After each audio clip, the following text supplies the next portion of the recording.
একটা কৃষকের জীবনের স্বপ্ন তখনই সফল হয় যখন সে সোনার ফসল কেটে ঘরে তুলতে পারে। তো আজকে চলে গেলাম মা মেয়েতে মিলে আমাদের ধানের জমিতে আম পাড়তে। তো চলো দেখে নেই কতগুলো আম আজকে পেড়ে নিলাম মা মেয়েতে মিলে। তো এখন তোমরা সবাই জানো বাচ্চারা মায়েদের থেকে একটু বেশিই বোঝে, তো সেই কারণে ইরার সাথে আম পাড়তে যেয়ে রীতিমতো ঝগড়া হওয়ার মতো অবস্থা বলতে পারো। তো আম যেহেতু পাড়তে যাব, তো ভাবছি বাড়ির ভিতরে যে কাজগুলো আছে মোটামুটি কম বেশি একটু গুছিয়ে রেখে যাই, তারপরে না হয় ওখান থেকে এসে রান্না করে নেব। আর আজকে যেহেতু আমাদের ধান বাঁধার কাজ চলছে, কারণ সবাই জানো কম বেশি যে ঝড় হবে শুনছি, তো সেই কারণে কিন্তু ধানগুলো একটু তাড়াহুড়ো করেই বেঁধে নেওয়া হচ্ছে, যে যেন তাড়াতাড়ি ধানগুলো ঝেড়ে ঘরে উঠানো যায় আর কি। সেই কারণে এই বছরটায় কিন্তু অনেক কৃষকের স্বপ্ন বিলীন হয়ে গেছে বৃষ্টির পানিতে ভিজে, এইভাবে ভেসে। আবার অনেক কৃষক বলতে পারো নিঃস্ব হয়ে গেছে, তার শেষ সম্বলটুকু হারিয়ে গেছে। ফসল কেটে ঘরে উঠিয়ে উৎসব করার কথা ছিল, সেই ফসল কাটার বদলে চোখের পানি দিয়ে নিরানন্দের সাথে দিনটা কাটাতে হচ্ছে। এই কষ্টটা শুধু সেই কৃষকই বুঝবে, এত কষ্ট করে সোনার ফসল সে ঘরে উঠাতে পারেনি। দেখো রান্নাঘরটা ঝাড়ু দিয়ে নিলাম সুন্দর করে, তারপরে রান্নাঘরটা নেপে নিলাম। মনে হচ্ছিল আমার চুলাটা অনেকদিন পরে আবার হাসছে, প্রাণ উজ্জ্বল হয়ে উঠেছে, আবার যেন নতুন করে বাঁচতে শিখেছে। তারপরে দেখো বাসনগুলো বেজে নিলাম সুন্দর করে, বেজে উপুড় করে দিলাম, রান্নার জায়গাগুলো রান্নার জায়গায় রেখে দিলাম। তারপরে কিছুটা কাঠ রোদে দিতে আসলাম। কাঠ রোদে দিলে কিন্তু খুব সুন্দর জ্বলে, তো তোমরা দিয়ে দেখতে পারো এটা। আর বৃষ্টির সময় তো একটু রোদ দিলে আরও বেশি ভালো হয় আর কি, কারণ বৃষ্টি পেয়ে কাঠগুলো কিন্তু একদমই নরম হয়ে যায়। তো কাঠগুলো রোদে দেওয়ার পরে দেখো চলে আসলাম এই যে রান্নাঘরের ভেতরটা একটু ঝাড়ু দিয়ে নিতে। যেহেতু আমি ছিলাম না, সেই কারণে কিন্তু সব জিনিসগুলোর এই অবস্থা হয়ে পড়ে আছে। কারণ নিজের জিনিস যদি নিজে তত্ত্বাবধান না করতে পারো, সেটার যত্ন কিন্তু আর কেউ নিতে পারবে না। তো দেখো এখন চুলাটা ধরিয়ে দিচ্ছি, আর নেপলে রান্নাঘরটা কত সুন্দর দেখায়। তো পানি দেখো গরমই হয়ে গেছে, আর কিছু কাপড় চোপড় ছিল সেইগুলো আমি পরিষ্কার করে দেব, এজন্য গরম পানি করতে দিয়েছিলাম। ওইখানে গরম পানি তেমন একটা করা লাগতো না, কারণ ওইখানে ফাঁকা জায়গা ছিল, গাছগাছালিও কম ছিল, এই জন্য প্রচুর রোদ পড়তো, আর ট্যাঙ্কির পানিও গরম হয়ে থাকতো, এই জন্য গরম করা লাগতো না। কিন্তু এখানে আমাদের আমের বাগান বাড়ি, সেই কারণে কিন্তু এতটাও পাইপের পানি গরম হয় না, ছায়া আছে যথেষ্ট পরিমাণে। কারেন্ট যদি দুই একদিন নাও থাকে তাহলে বলতে পারো অতটাও কিন্তু অসুবিধা হয় না গাছের ছায়ায়। আর এই যে শীতল হাওয়া একটা, এটাই মন ঠান্ডা হয়ে যায়।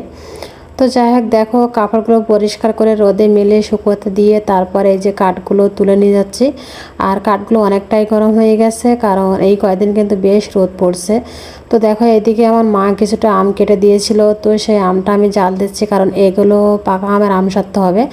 আর এই আমগুলো সব পাকা, তোমরা দেখতে পাচ্ছ, কালকে কিছুটা কাঁচা পাকা আমের দিয়েছিলাম, আর আজকে পুরোটাই পাকা আমের দিচ্ছি। তো এই আমের আমসত্ত্ব খেতে কিন্তু খুবই ভালো লাগে। যারা অরিজিনাল পাকা আমের আমসত্ত্ব খেয়েছো তারা কিন্তু জানো, বাজারে যেগুলো পাওয়া যায় এগুলো কিন্তু সব পাকা আমের না, কাঁচা আমেরও দেওয়া থাকে। আর এই স্বাদটা শুধু যারা বাড়িতে দিতে পারো তারাই বুঝবে কতটা মজার হয় আর কি। তারপরে ঘরে চলে আসলাম গুছাতে ঘরের বিছানাটা। আর এই যে আমি মোটামুটি বিছানাটা ঠিক করে নিয়েছি, আর ঝাঁটা দিয়ে দেখো একটু ঝাড়ু দিয়ে বেডটা ঠিক করে নিলাম, আর বেডের উপরে যে ময়লা ছিল সেটাও একটু ঝেড়ে নিলাম। তারপরে দেখো যে ঘরের ভিতরটাও সুন্দর করে ঝাড়ু দিয়ে নিচ্ছে, যেখানে যত ময়লা ধুলো ময়লা জমেছিল সব কিছু। তারপরে চলে আসলাম এই যে রান্নাঘরের ভিতরে। তোমরা দেখলেই বুঝতে পারবে জিনিসগুলো কিন্তু এখনও অনেকটাই অগোছালো হয়ে আছে, সব কিছু সেইভাবে প্রপারলি গুছিয়ে উঠতে পারিনি আমি। দেখো ঘরের কাজটা এই কারণে শেষ করে নিলাম, একটা মানুষ হুট করে আসলো কেমন একটা দেখাতো, তো সেজন্যই শেষ করে নিয়েই চলে যাচ্ছি খেতে। আর এই যে দেখো আমাদের ধানের জমি, তোমাদের দেখাইছিলাম ধান কাটছিল, আর এর ভিতরে কিন্তু সব আম গাছ দেওয়া, আর একটা লিচু গাছ ছিল। তো যাই হোক আইবুড়ো লিচু গাছটার কিন্তু এবার নাম ঘুচে গেল, উনি ফল দিয়েছে আর কি। তো আমাদের বাড়ির সামনেই কিন্তু ধানের জমি, এই যে দেখো চলে এসেছে, আর আম দেখতে পাচ্ছ কিভাবে ঝলছে গাছে সবগুলো। যদিও বা এবছর অন্য দিনের তুলনায় অন্য বছরের তুলনায় আম একটু কম হয়েছে, কারণ পোকার বিষ সেইভাবে দেওয়া হয়নি, সেজন্য অনেকটাই আম মুকুল অবস্থায় ঝরে গিয়েছিল বা ছোট অবস্থায় পড়ে গেছে। তো দেখো এদিকে আমার শাশুড়ি আম পাড়ছিল, আর এই যে আমি ব্যাগটা নিয়ে গেছিলাম সেই আমগুলো উঠিয়ে নেওয়ার জন্য ওখান থেকে। কারণ কালকে আমাদের আম ভাঙতে আসবে, আর কিভাবে আমাদের গাছের পাকা আম শহরে যায় যদি সৌভাগ্য হয় সেটাও তোমাদের দেখিয়ে দেবো অবশ্যই, যদি সময় আমার হাতে থাকে। তো দেখো আমার ইরাও কিন্তু আম পাড়তে এসেছে ও দাদির সাথে। তো আমি ওনাকে আসলে বলছিলাম যে একটু আস্তে হাঁটো তুমি, কিন্তু না, সে শুনবেই না কোনো কথা। আর এইখানে দেখো 3টা আম ছিল, আমি দেখছিলাম যে পাকা কিনা, তো একটা পেকেছে, তো সেই কারণে ভাবছি সেটা একটু ছাড়িয়ে নেই আমি। তো দেখো এটা ইরের কাছে দিচ্ছিলাম, এই জন্য বোটা সহ পেরেছে, এই কারণে যেন ওনার কাছে আঠা না লাগে। তো দেখো উনি আমগুলো নিয়ে কীভাবে প্যাকেটের ভিতরে দিচ্ছে, আর এই কাজটা সব উনিই করেছে, যত আম পাড়ছে আজকে সব উনি এইভাবে নিয়ে নিয়েছে। আর এইখানে একবারে পাকা আম, কিন্তু দেখতেই পাচ্ছ তোমরা গাছ পাকা আম, আর গাছ পাকা আম খেতে কিন্তু খুবই মজার হয়। তো দেখো প্রতিটা আম কিন্তু আমার ইরা এইভাবে নিয়ে নিয়ে ব্যাগের ভিতরে ভরে দিচ্ছে। আর এইখানে 2টা আম ছিল, তো এই আম 2টা আমি পেড়ে নিয়েছি, কারণ এই 2টা আম কাঁচা আমের একটু আচার তৈরি করব, মানে ডাসা আম বলতে পারো, টক কম হবে, একটু লাল হয়ে গেছে ভিতরে, এই আমের আচার তৈরি করলে কিন্তু খুব সুন্দর লাগে। তো সেই কারণে একটু কাঁচা আম পেড়ে নিলাম, যেহেতু কালকে লোক এসে পেড়ে নিয়ে যাবে আর তো আম থাকবে না গাছে, তো সেজন্য। তো দেখো ইরার কিন্তু ধৈর্য আছে বলতে হবে, তোমরা ওনার কাজ দেখো। এখন চেষ্টা করলো আমটা ব্যাগে দেওয়ার জন্য, অন্য শূন্য বাচ্চালা রেখেই কিন্তু চলে যেত। তো যাই হোক দেখো পুঁইশাক গাছটা দেখিয়ে দিলাম, আর তারপরে এই যে আম জাল হয়ে গেছে মোটামুটি। আর যে আমগুলো পেড়ে নিয়েছি কতগুলো আম সেগুলো একটু দেখিয়ে দিলাম তোমাদের। এই যে চুড়িটার 1 ঝুড়ি হয়েছে, লাল ঝুড়িটার।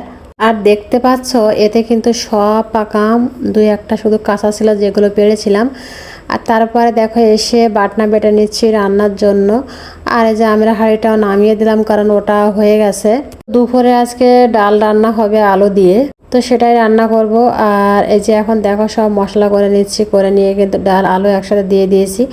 ডালের মধ্যে যদি একটু তেজপাতা দাও তোমরা, তাহলে একটু মিষ্টি মিষ্টি ভাব আসবে আর খুব সুন্দর একটা ঘ্রাণ আসবে, স্মেল আর কি বলতে পারো, ওটাই খুবই ভালো লাগে আমার।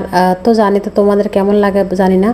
তো যাই হোক মাছগুলো মাখিয়ে নিলাম, আর এখন এই যে বেলে মাছগুলো সব ভেজে নেব, কারণ বেলে মাছ আমার ইরার খুবই পছন্দ। বেলে মাছ ভাজতে যেয়ে তার অবস্থা যে এরকম দফা রফা হবে সেটা আমি বুঝতে পারিনি। তো এতে কোনোভাবে আমার দোষ নেই আর কি, আমি তো চাইছিলাম সুন্দর করে করতে, তো এরকম হয়ে গেলে আমার কী বা দোষ বলো। যাই হোক কড়ার তলায় একটু লেগে লেগে গেছিলো, এই জন্য মাছগুলো ভেঙে গেছিলো। সবাই ভালো থেকো।